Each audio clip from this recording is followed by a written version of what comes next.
तेनालीराम की कहानी। कहानी का नाम अपराधी बकरी। पार्ट 2। माली की पत्नी रोती कलपति तेनालीराम के घर चल दी। वहां पहुंचकर उसने उन्हें सारी बात बताकर अपने पति के प्राणों की भीख मांगी। तेनालीराम ने सांत्वना दी, फिर समझा बुझाकर घर भेज दिया।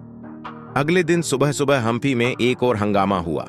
माली की पत्नी बकरी को मजबूत रस्सी से बांधे नगर के हर चौराहे पर जाती, खूंटा गाढ़कर उसे उससे बांधती, फिर हाथ में डंडा लेकर निर्दयता से उसकी पिटाई करती।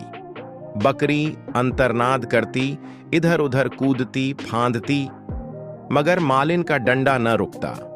विजयनगर में पशुओं के प्रति निर्दयी व्यवहार पर प्रतिबंध था।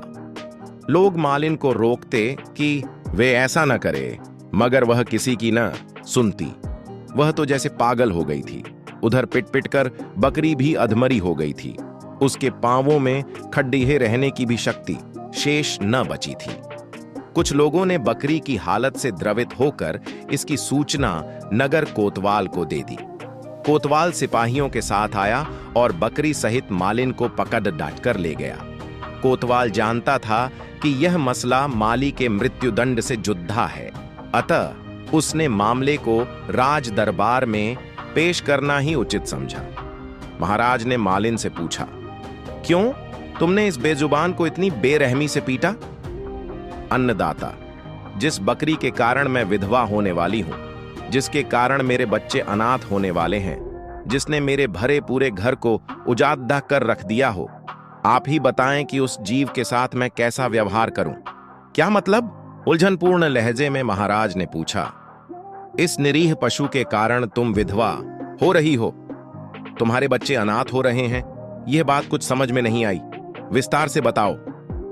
महाराज, माली की पत्नी हाथ जोड़कर बोली, क्षमा करें, यह वही बकरी है जिसने आपका सुनहरी फूल वाला पौधा खाया है। अपराध इसने किया है, मगर सजा मेरे पति को मिल रही है। फूल इसने खाया और घर मेरा उजड़ रहा है, मांग मेरी सूनी हो रही है। अब आप ही बताएं कि आप जैसे न्यायशील राजा के राज्य में कोई इतना भयंकर अपराध करके भी सजा से बचा रहे, क्या यह उचित है? आखिर इसे इसके अपराध का दंड मिलना चाहिए कि नहीं?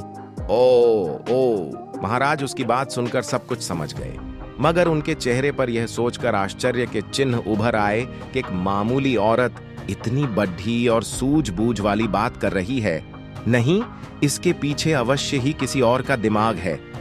हम तुम्हारे पति का दंड माफ करते हैं, किंतु सच सच बताओ कि यह सारा नाटक तुमने किसके कहने पर किया है? जी, तेनालीराम जी के।